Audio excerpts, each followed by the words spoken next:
자, 행정정보화 보겠습니다. 자, 행정정보화 쪽은 이제 조금은 비중은 줄었는데 이제 뒤랑 연관해서 나올 거라 좀 줄은 거고, 그 주로 나오는 문제가 뭐냐면 행정정보화의 특징 물어봐요. 그러니까 정보라는 것은 이제 산업화사를 지나서 나온 사회인데 주된 내용도 뭐냐면 산업화사랑 비교되는 특징이. 그러니까 항상 머릿속에 들어있을 단어가 산업화 사회 또는 산업사회와 비교다. 산업사회, 정보사회 이렇게 또는 정보화 사회.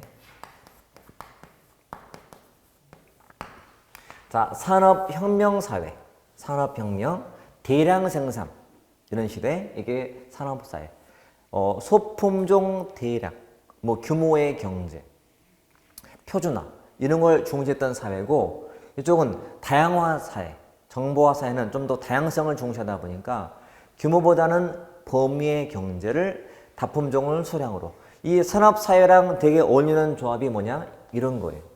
이게 뭐예요? 관료제라는 거예요. 이쪽은 탈관료제예요. 자, 요거 알면 다 풀려. 즉, 정보화 사회의 특징은 탈관료제 특징이에요. 느낌이 딱. 그러면 자, 1번 문제도 보면, 자, 행정 정보화가 미치는 영향인데, 내가 똑같은 거. 정보화가 이게 바뀌어야 되거든요. 이 특징을 묻는 거예요. 1번처럼 기획이나 통제가 중시되면은 집권화 촉진되는 면도 있고요. 중간층 기능이 강화되어서 중간층이 확대된다? 이거는 따로 챙겨 놓으셔야 돼. 일단 봐볼게요. 3. 전통적인 피라미드가 수평으로. 이건 맞지. 또 종래의 개성과 참모도 구분이 모호해지고. 자, 여러분. 계층제 하에서 개선과 참모가 의미가 있는 거예요. 이때는 그게 의미가 없어져요. 그러면 자, 2번은 뭐냐면 이 정보화 사회가 행정에 미치는 영향이 있는데, 그중에 대표가 뭐냐면 구조에 미치는 거예요. 구조에. 형태의 참. 그러니까 이랬던 피라미드 구조가 바뀌게 되면 어떤 사람은 마름모로 바뀐다는 사람도 있고, 마름모. 어떤 사람은 종 모양, 종. 누구는 종 위에 럭비공. 누구는 어떤 사람은 역피라미드 등 되게 많단 말이에요. 그러니까 형태상 답은 없는데 내용상은 원래 이랬던 구조거든, 이게. 그래서 중간층이 하위층이 준 거예요. 이놈은 하위층이 중간층이 쭉, 중간층. 중하위층 감소. 결론은 뭐냐면 중하위층 감소예요. 이게 포인트거든. 자, 행정 정보화가 되면 분권화 되기도 하고 집권화 되기도 하기 때문에 직권, 분권 둘 다 맞아요. 1번처럼 기획을 중시했다, 그때는 집권이 되는 거고, 이렇게. 그래서 형태물을 물어본다면 답은 없지만, 이렇게. 없지만, 특징상 물어본다면 답은 있다. 그게 뭐냐면 중하층 감소라는 거예요. 확대 말고 축소가 돼야 돼, 축소. 자, 이도 그런 맥락이라고 보시면 돼요. 그러니까 문제 푸실 때 무조건 떠올리세요. 정보화 사회 그러면, 산업화사랑 대비되는 사회고 탈관료제구나. 그럼 풀려요. 그래서 2번 문제도 1번처럼 내용에 정보관료제 계층 구조가 강화될 우려도 있다. 이 말도 있어요. 그러니까 이렇게도 나오다. 어떤 사람은 이런 관료제가 더 강화되지 않겠어? 그런 우려도 당연히 있는 거예요. 2번 신속한 대응을 위해서라면 구조가 경직화돼야 돼? 자, 여러분. 요거랑 뭐가 더 경직된 구조예요. 이 경직된 구조예요. 이건 유연성 있는 구조. 경성 조지, 연성 조지. 유연한 정보이기 때문에 답은 2번 나오잖아요. 신축성. 그 다음에 네트워크. 다 맞는 말이잖아요. 그러니까 큰 그림은 정보화 사회예요. 탈관료제. 요거 보시면 다 풀리게 돼 있다. 자, 3번을 봤더니 3번도 옳지 않은 거고, 행정정보화. 1번은 그냥 무난하죠. 또 봐요. 요 관료제, 탈관료제. 어떤 게 국민에 대한 대응성이 높다. 탈관료제가 높다. 층이 낮아야 대응을 빨리 할 수 있는 거예요. 2번도 그런 말이고, 대응성 높인다. 3도 적절한 리더십을 활용하면 업무 처리 과정, 또 조직의 근본적인 재구성도 가능하죠. 혁신 가능하고. 4. 자, 정보 기술을 활용하여 작지만 현장 정보는 그 말까지 맞아. 근데 클라우드 컴퓨팅이라는 것은 정보의 공유고 분권의 직권은 아니거든. 그래서 직권이 틀린 거예요. 이게 직권 시스템이야. 이건 분권이 그렇게 풀어도 돼. 그렇죠? 그 다음에 5번도 시민들한테 정보를 용이하게 줄 수 있는 개방성을 높일 수 있고, 개방된, 폐쇄가 된 그런 거니까. 다 풀 수 있잖아요. 웬만하면 다 풀려, 이걸로. 자, 4번은 시행된 지가 꽤 됐죠, 나온 지가.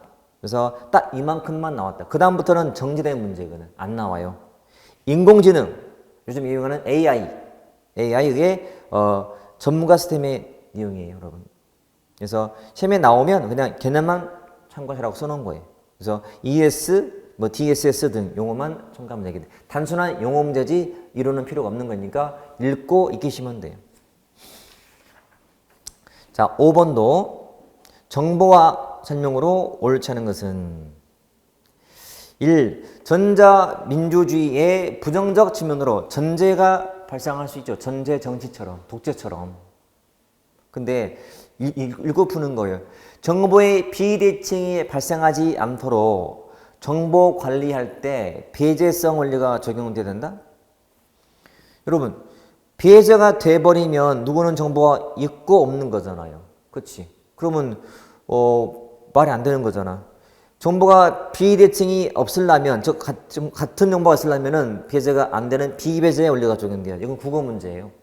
답은 2번. 행정정보화 쪽은 나오면 읽고 푸는 거예요. 그 지문을 미리 우리 책에서 준비할 수가 없어요. 내는 사람이 이 분야만 그래요, 여러분. 행정정보화, 전자, 정부 이쪽 부분은 우리 수험 가르치는 사람들이 미리 대비할 수가 없어. 기본만 해놓고 나머지는 다 새롭게 나와. 근데 다양스럽게도 다 맞춰. 읽고 푸는 거니까. 3번 법령이야. 5년마다 정보화 기본계획 짠다. 또 전자 민주 개념이 참여고 공개하는 거니까 당연히 투명성 확보에 도움이 되죠. 무난한 지문이고. 그래서 읽으면 답은 나오게 되기 때문에 무난한 내용이다. 자, 챕터 2번은 지식행정인데 주로 나오는 게 뭐냐면 지식관리 효과예요. 주로 나오는 것이 뭐냐. 자, 기존의 관리 방식은 한마디로 지식을 공유를 안 했어요. 자, 지식에 대한 공유가 있냐 없냐의 차이예요. 자, 기존 관리. 자, 기존과 지식 관리의 차이점. 창출된 지식을 요놈은 공유를 안 하고 공유를 하고. 이게 이제 이런 구조이기 때문에 공유가 힘든 거고, 요놈은 이런 거라서 공유가 쉬워지는 거예요. 이렇게. 그런 차이점이에요. 그러면 1번처럼 자, 항상 기본 전제 공유한다. 1번. 구성원의 자질이 향상이 되겠죠. 왜? 지식을 공유하니까. 또 2번도 공유하기 때문에 가치가 확대돼요. 맞지? 그 다음에 3도 맞지? 학습 조직도. 근데 개인 사유화가 아니잖아. 공유인데 무슨 개인 사유화야. 공유하는 건데 공동자산인 거지. 답이잖아요. 그렇죠? 2번도 자, 원리와 관계없는 것은 연성 조직이 뭐야? 이게 연성 조직이야. 경성, 연성, 관료제, 탈관료제 이렇게. 소통의 공식화? 자, 둘 중 어디가 공식 느낌이 들어? 공식. 인적인 자원들. 그렇죠? 안목지도 강조. 안목지란 것은 뭐예요? 안목지는 몸에 배어 있는 감각 같은 거예요. 안목지 같은 것은.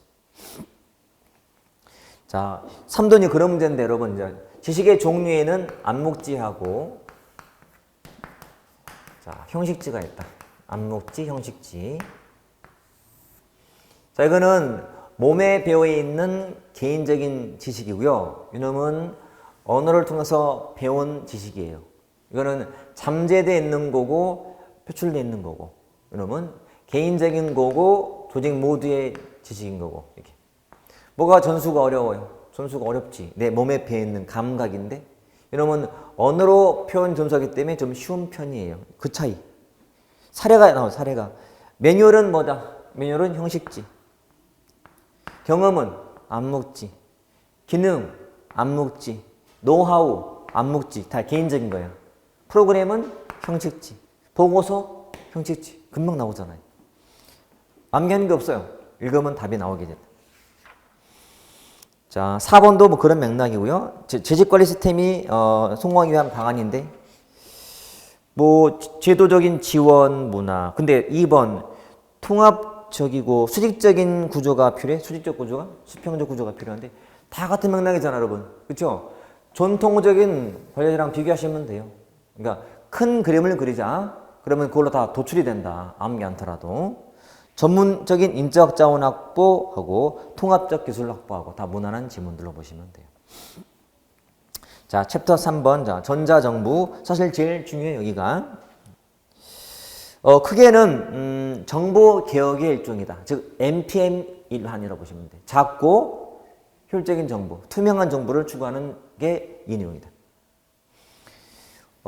사실 이 부분이 저도 개인적으로 되게 대입하기가 어려워. 아까 말했던 것처럼. 이쪽을 내는 분은 본인만이 관심 있는 분야로 내요.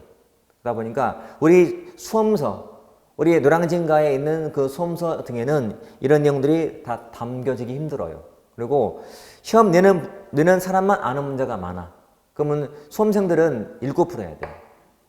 그래서 한 반은 그래도 있는 게 나오기 때문에 유추가 되는데 나머지는 처음 보는 게 나올 수 있어요. 그런 것들은 암기라기보다는 읽고서 푸는 연습을 하는 게 중요한 거예요. 그러니까 가끔씩은 꼭 책에 없는 것일지라도 읽어서 푸는 습관을 들이는 게 좋아요. 자, 1번은 정보와 전자정보 설명으로 옳지 않은 것은 그랬어요. 1번. 자, 1번은 법령인데. 자, 전자정법에 있는 거예요. 행안부 장관이 정보기술 아키텍처 기본계획을 짜는 주체예요. 맞는 말이고.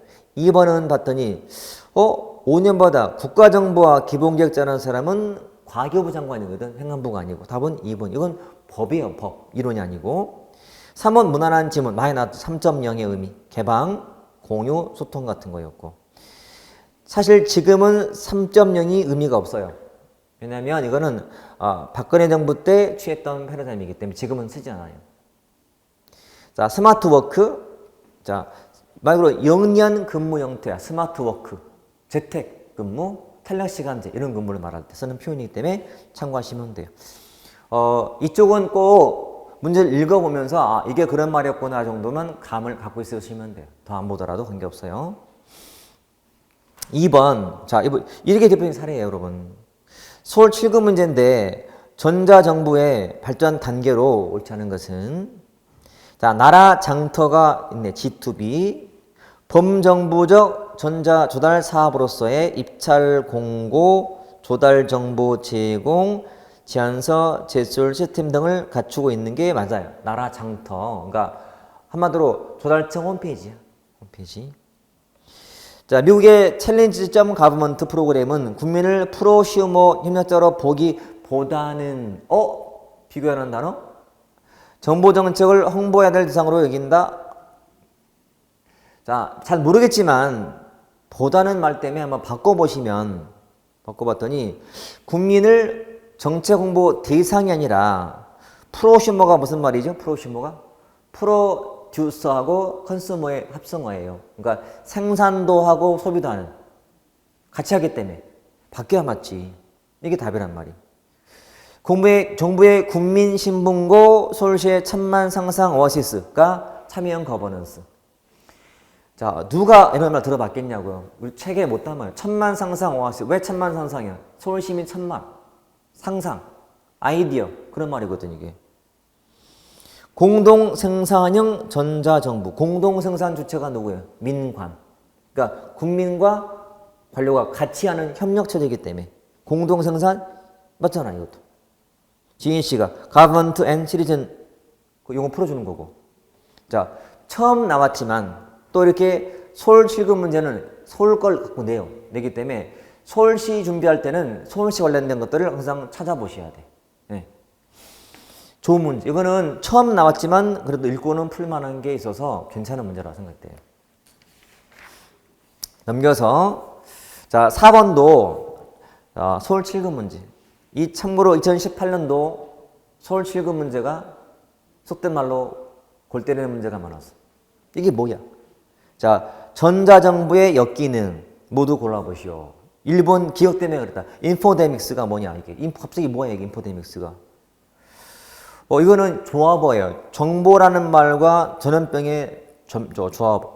그러니까 나쁜 말을 지금 의미하는 거라서 역기능이 맞는 건데요. 시험장에서라고 상상해 보세요. 처음 받아본 단어인데 처음 봤어 이게. 문제를 처음 봤는데 당황스럽지. 니은은 쉬워요. 집단 극화. 있고 없고. 선택적 접촉. 누구는 접촉을 하고 누구는 안 하고. 정보 격차. 적어도 니은, 득을 리을은 쉽게 써요. 들어가야 돼. 이런 문제는 근데 기억이 있냐 없냐 갖고 답이 또 갈리네. 물론 조합은 당연히 쉽네요. 왜냐하면 니은, 디귿, 리을은 있는 데다가 기억이 다 있구나 참. 니은, 디귿, 리을이 있으면 기억을 봤더니 관계없이 답은 4번 나와 있네요. 이렇게. 그래서 처음 보는 것이지만 조합이 어렵지 않아서 풀만한 문제. 하지만 이제 나왔기 때문에 알고는 있어야겠죠. 항상 볼 때마다 우리 3번 문제도요. 맨 끝에 이응에 뭐 백오피스, 프론트오피스 이거 처음 봤어요 당시 이게. 그래서 거의 다 그래 거의 다. 시험 나올 때마다 지문새롭지 용어새롭지. 하지만 희한하게 답은 다 맞추지. 읽고 풀기이기 때문에 그래요. 자 5번도 지금은 조금 한물 갔어요. 유비쿼터스가. 도처에 존재한다는 뜻인데 언제 어디서 어떤 기기는 관계없이 네트워크에 접속 가능한 환경을 말하는 단어예요. 그러니까 자동차, 아파트, 핸드폰 모든 게 다 연결되고 있는 뭐 그런 시스템이. 그래서 그거는 이제 참고하시면 되는 거라 됐고. 자 6번처럼 자꾸 나오는 단어가 스마트라는 단어가 참 많이 나와. 스마트. 스마트한 정부, 스마트한 사회. 이 이론도요 어디 딱 박혀 있는 내용이 아니고 그냥 이쪽에 전문가가 쓴 걸 갖고 발췌해 내는 거라서 우리는 핵심만 알고 있으면 돼요. 스마트라는 단어가 나오지. 무조건 기본 뜻은 뭐냐면 미리 알아서예요. 이게 스마트한 거예요. 응? 사전에 미리 알아서. 이게 스마트의 핵심. 그러니까 나중 말고 미리 알아서. 스마트. 그리고 개인별 맞춤이 스마트한 거예요. 집단한테 공동으로 하는 게 아니라 개인을 다 배려할 때가 더 스마트한 거예요. 뭐 그렇게 이해하시면 다 풀 수가 있어요. 그 6번에 3번처럼 뒤쪽에 미리 파악하여. 아까 우리 스마트 워크 있잖아. 그건 연장이야. 2번처럼 현장 재택근무, 유연근무 같은 거 그런 말이고. 그다음에 4번도 뭐예요? 사전 예방 위주의 재난. 그렇죠? 또 시간 장소 관계없이 필요할 때 알아서 해주는 방법. 스마트한 거지 다. 읽으면 답이 나와요. 그러니까 이쪽은 많이 푸는 것도 하나의 방법일 수 있지만 용어를 좀 정확히 번역을 만들어 두시면 들어가게 새로운 게 나온다 하더라도 적응 금방 쉬워지는 거니까 그렇게 대응하시면 되겠다. 자 7번. 자 국가 7급 문제. 정보통신기술 활용한 행정개선 사례로 옳지 않은 거. 1. 정부, 서울청사 등의 스마트 워커센터를 설치해서 운영하고 있다. 설치했나? 운영하나? 모를 수 있어요. 2번 민원 서비스를 통합 제공하기 위해서 민원 입사를 도입했다. 민원 입사? 도입했나? 3번 정부에 대한 불편사항 제기, 국민 제안, 부패 및 국민신고 등을 위해서 국민신문고 도입. 이거는 본 것 같아요. 청와대 신문고. 네, 4. 공공기관의 공사, 용역, 물품의 발주 정보를 공개, 조달 절차를 처리하도록 하는 것이 G2B예요. 온 나라 시스템이 아니고요. 이거는 아주 흔한 내용이에요, 여러분. 그냥 봐서는 다 맞게 볼지 몰라도 이거는 너무나 기본으로 푸셔야 돼요. 왜냐하면 G2B하고 온 나라는 다른 거거든, 아예. 그러니까 그걸 푸는 거예요. 그러니까 거기에 들어갈 말이 G2B인데 다른 말로 집어넣는 거라고요.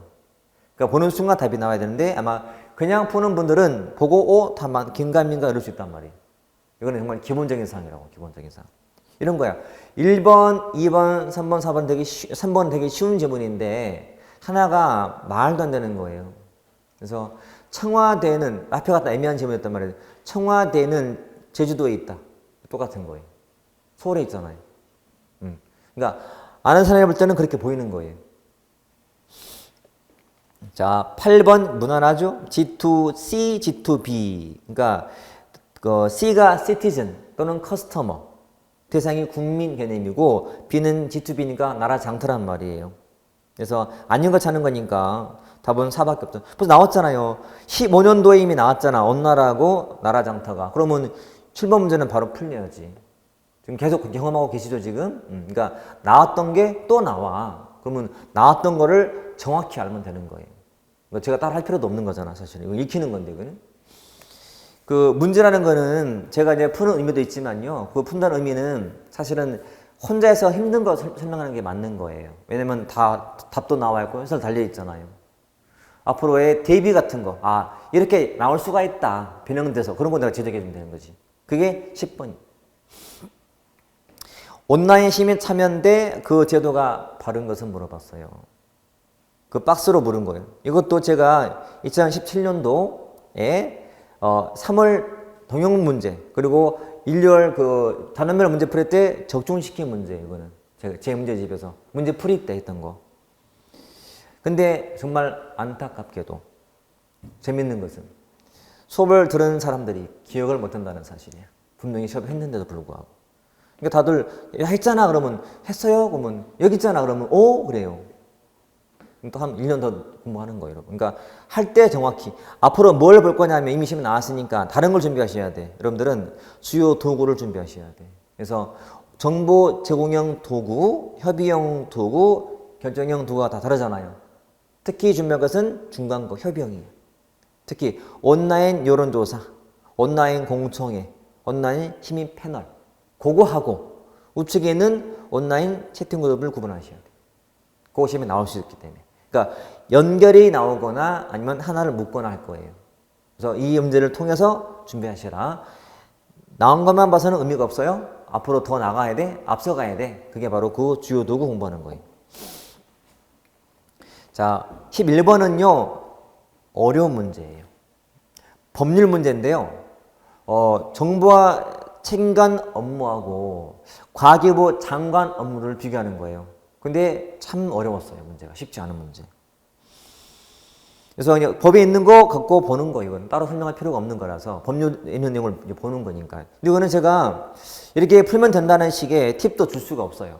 왜냐면 다 고만고만해갖고 따로 이렇게 줄 수가 없네. 그러니까 왜 이 업무가 장관이 해야 되고 해야 되는지를 말하기가 애매한 거예요. 그러니까 법에서 업무가 분장이 돼 있는 거예요. 자, 넘겨서.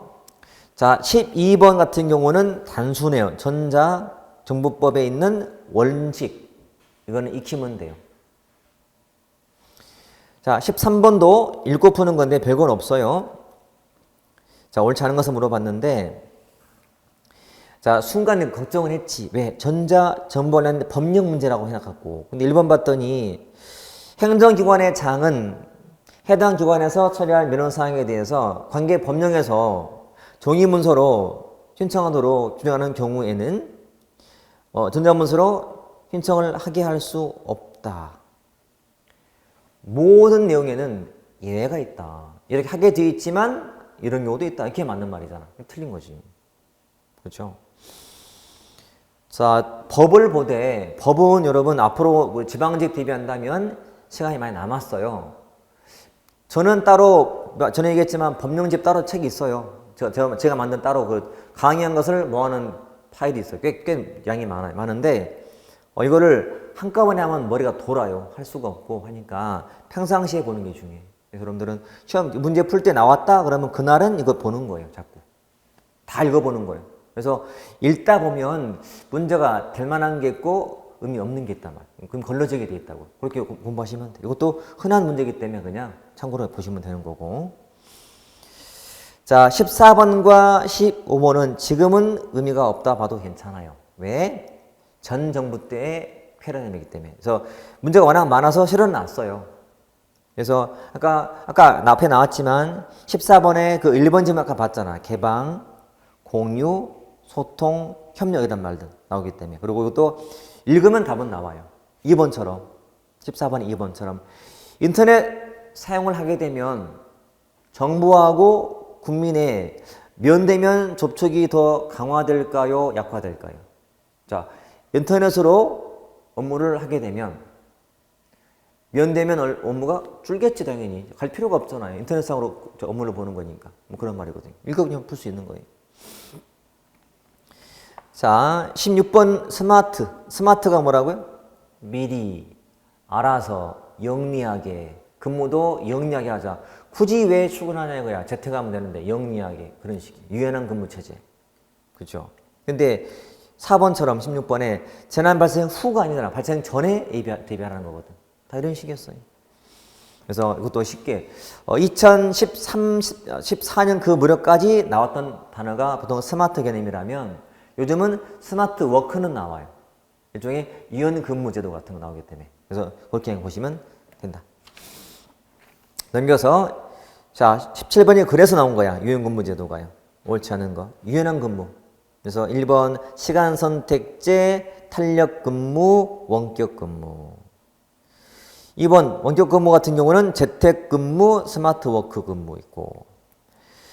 자, 3은 심각한 보안에 위험이 예상되는 업무는 온라인 할 수 없어야 맞는 거 아닐까? 그렇지? 보안상의 위험이 있는 직무는 직접 가서 해야 돼요. 온라인상으로 하면 안 되기 때문에. 근데 4, 재택근무자의 재택근무일에도 시간의 근무 수당의 실적분과 정액분을 모두 지급해야 한다.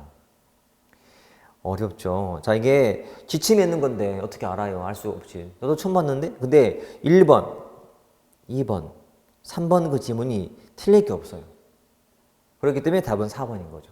또 어감이 가, 느낌이 가. 모두 지급한다고? 모두는 아닌 것 같은데 풀면 돼요. 이렇게 푸는 거 문제는. 어떤 시험도 거기는 모든 과목 마찬가지예요. 거기 있는 걸 다 100% 책에 담을 수도 없고 또 알고 풀 수 있는 건 아니에요. 하지만 100점은 가능해요. 네, 이렇게 풀릴 수 있기 때문에 그래요. 자, 19번을 가보시면 정보와 전자정보인데요. 이 문제는 왜 볼 거냐면 당연히 무난한 지문인데 3번 문제가 빅데이터를 묻고 있어. 빅데이터 3대 특징이 크기, 정형, 임시성. 여러분 방대한 데이터, 빅데이터예요.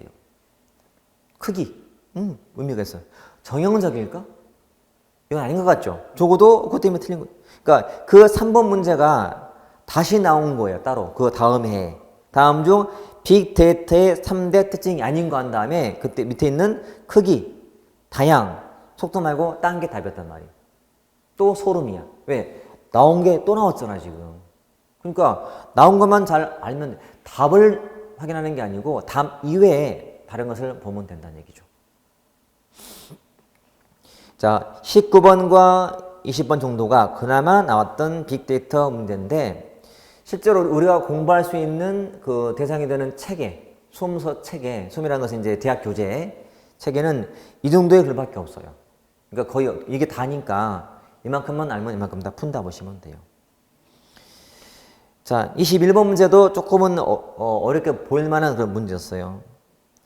자, 고등학생이 개발한 게 서울버스 앱을 개발한 거예요. 그러니까 버스가 언제 도착한다, 이 개발한 건 이거는 이걸 지원해 준 것이 그 지문처럼 플랫폼에 개발한 기술인 거예요. 플랫폼. 그러니까 이 플랫이라는 것은 와서 이제 뭐 놀기도 하고 이런 공간인데 정부가 주는 그 정보를 갖다 쓴 거예요. 갖다 써서 만든 기술인 거예요.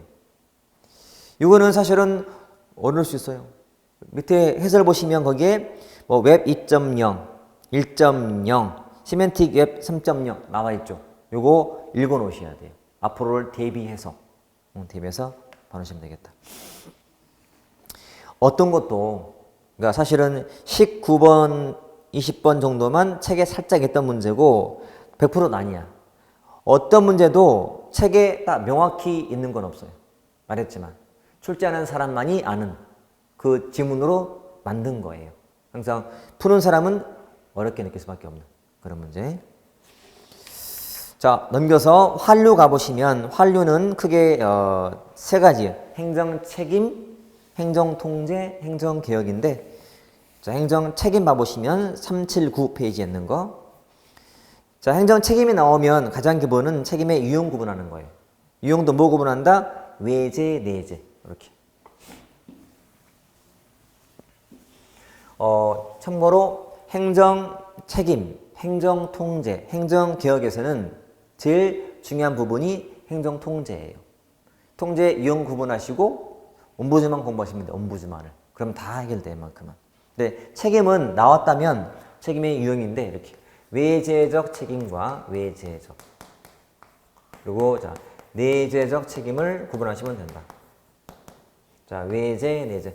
행정 책임이다 보니까 행정 밖에 있다? 바로 입법, 사법, 뭐 국민 이런 통제예요. 이게 다 응답적 책임이에요. 응답적. 내재는 안 있는 거잖아요. 안 있는 거. 그러니까 뭐 내부 관료한테 지는 책임이고 약간 주관적인 책임. 주관적이며 얘는 당연히 객관적이죠. 주관적. 뭐 관료로서 관료적. 직업으로서 직업적. 기능적인 책임이다. 이렇게. 이걸 강조한 사람은 파이너.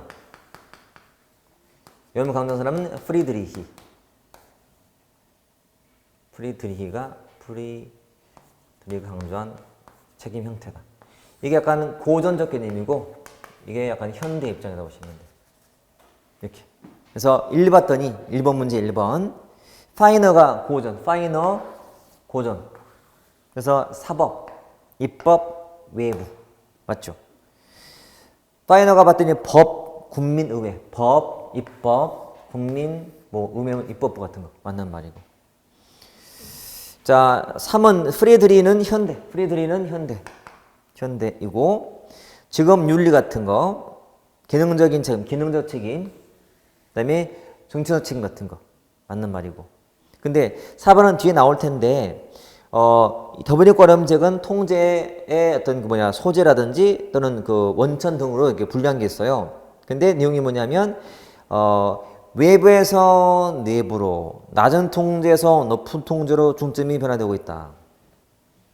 여러분 고전에서 현대로 올수록 이게 이제 책임의 흐름인데, 자 옛날에는 이렇게 외부적인 통제를 많이 했단 말이에요. 책임 많이 물어봤고. 근데 점점 현대라는 개념은 행정이 점점 전문화돼 가요.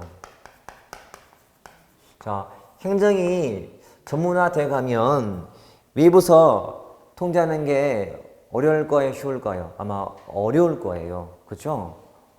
그래서 혼자 하는 통제가 더 의미가 있어지는 거예요. 그러다 보니까 외부에서의 내부는 맞는 말이야. 근데 낮은 통제에서 높은 게 바뀌어야 돼. 높은 통제에서 낮은 통제로 가야 맞는 방향이 되는 거예요. 그래서 답은 4번 가면 되는 거고. 이 문제도 1번, 2번이 쉽고 3은 좀 애매해요. 왜냐하면 국민의 요구에 대한 정치적 책임이라는 게 여기에 포함될 소지가 없지 않아 있거든. 근데 이것도 가능하니까요. 여러분 공무원들이, 즉 관료들이 책임을 지는데 고위 관료들은 뭔가 정책 책임을 지기도 하거든.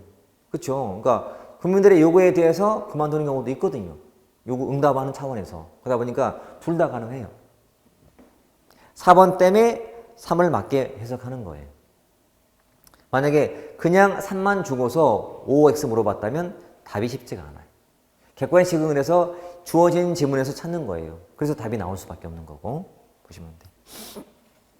됐고, 자 2번 같은 경우도요. 이런 단어 꼭 알아야 될 이유가 나온 거예요. 자 4번을 볼까? 2번에 다 쉬운 말이니까. 자 법치 국가에서는 달리 행정 국가에서는 그 말을 해석하셔야 돼. 자 이게 입법 통제잖아요. 이 주로 입법 국가 시절에 입법 국가라면 그 다음이 무슨 국가죠? 행정 국가예요. 자 입법부 주도고 행정부 주도고. 자 행정 국가의 기본 특징이 뭐예요? 양적인 특징이고 그리고 질적인 전문화예요. 질적인 전문화. 그러면 자 행정이 전문화되면 이쪽 외적보다는 내적 책임이 더 중요하지 않을까? 다른 말로 관료적, 직업적, 기능적 책임이 중요한 거라고요. 왜? 스스로 해야 되거든. 행정이 너무 어렵기 때문에 외부에서는 책임 묻는 게 어려워. 그래서 4번 질문처럼 행정국가에서는 요 기능적 책임이 의미가 없는 게 아니야. 의미가 커지는 거지. 그렇죠? 이거 틀린 질문이잖아. 1번은 뭐 당연한 말이고 그래서 틀린 거라고. 그러니까 요거 아는 게 중요한 거야. 적어도 기능적 책임은 내적 책임과 같은 말이구나. 내적은 정부 안에 있는 거고 또는 공무원 마음 안에 있는 거구나. 주관적이구나. 굉장히 어렵다 보니까 혼자 하는 책임이 중요하구나라고 해석하면 돼요. 나름은 여기 의미가 있는 거예요. 이렇게 보시면 돼. 자, 3번은 옳지 않은 거죠. 행정 책임에는 결과와 과정 책임도 포함해요. 결과 책임, 과정 책임. NPM 같은 경우는 NPM은 시장 논리를 도입한 거예요. 그래서 시장적 책임성이 고객 만족에 의한 책임을 포함하는 것이고, 법적인 책임 확보 방식은 시대별로 변하고 있는 것이고.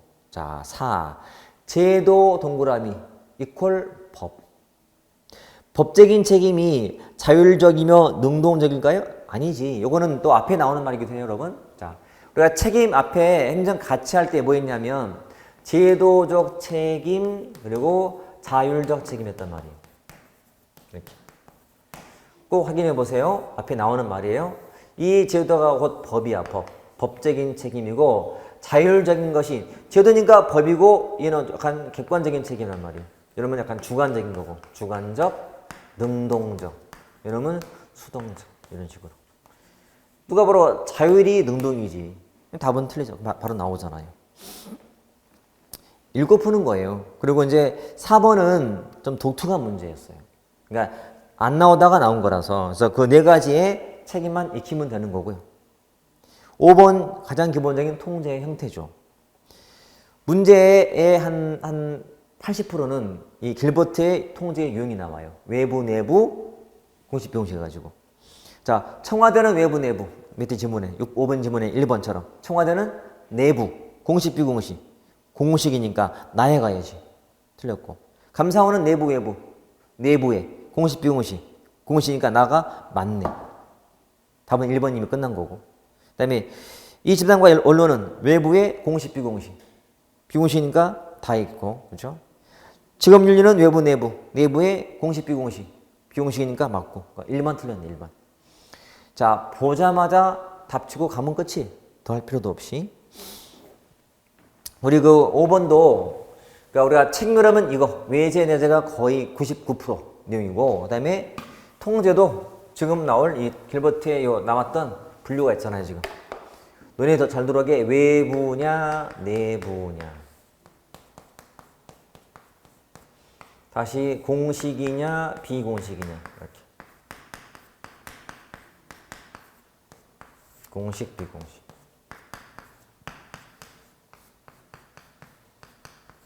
여기 있는 게 입법, 사법, 엄부주만. 대표가 민중통제인데 선거, 투표, 여론, 일단 등등. 내부의 공식 대표가 청와대나 대통령 수반, 국무총리실, 감사원, 각종 기관들, 교차기능 조직이고, 대표가 직업윤리에 동료들 나올 거고, 동료들, 직업윤리, 그리고 대표 완료제 등이 나올 거고, 이렇게. 딱 분류가 딱 나와야 돼. 그리고 따로 업무지만 이렇게 돼 있다. 6번은 뭐 단순한 과정이니까 보시면 되겠고. 자, 7번 행정통제. 옳지 않은 것은. 자, 우리나라에서의 ombudsman은 누가 하고 있다? 국민권익위원회 하고 있다. 국민권익위원회. 근데 얘가 어디 소속이다? 총리 밑에 있는 우리는 여기 들어있어요. 이게 국민권익위야. 자, 다른 나라는 ombudsman이 외부 통제기구지만 우리는 내부 통제기구야. 주의하셔야 돼. 자, ombudsman은 외부, 내부? 외부. 우리나라 ombudsman은 내부. 그렇게 구분해서. 1번은 맞는 거고요. 7번에. 2번 문제는 지문은 교차기능 조직은 행정체제 전반에 걸쳐서 관리작용을 분담해서 수행하는 참모 단위로서 내부 통제에서 독립이 되어 있다? 자, 교차기능 조직이 여기 있는데 지금 내부에서 독립인가요? 아니잖아요. 내부 통제 방안이잖아. 틀렸잖아요. 그러니까 위치만 봐도 답이 나온단 말이에요. 위치만 봐더라도. 헌재, 여기 일종의 헌재. 자, 독립 통제기관들. 독립. 그러니까 일반 기관과 대통령 외부 통제 중간 정도에 있어서 독립됐기 때문에 자율성이 있는 통제기관인 거지. 그렇게 보시면 돼. 됐죠? 그 다음에 8번도 그냥 쉬운 거라서 넘겨보시기. 9번. 자, 지문 만치 다 봤던 거. 일반 개서, 감사원. 감사원은 외부, 내부. 감사원은 내부. 그러니까 니은은 탈락이잖아. 니은 빠져야 되니까 답은 2밖에 안 남네. 자, 틀린 거 찾는 거야, 틀린 거.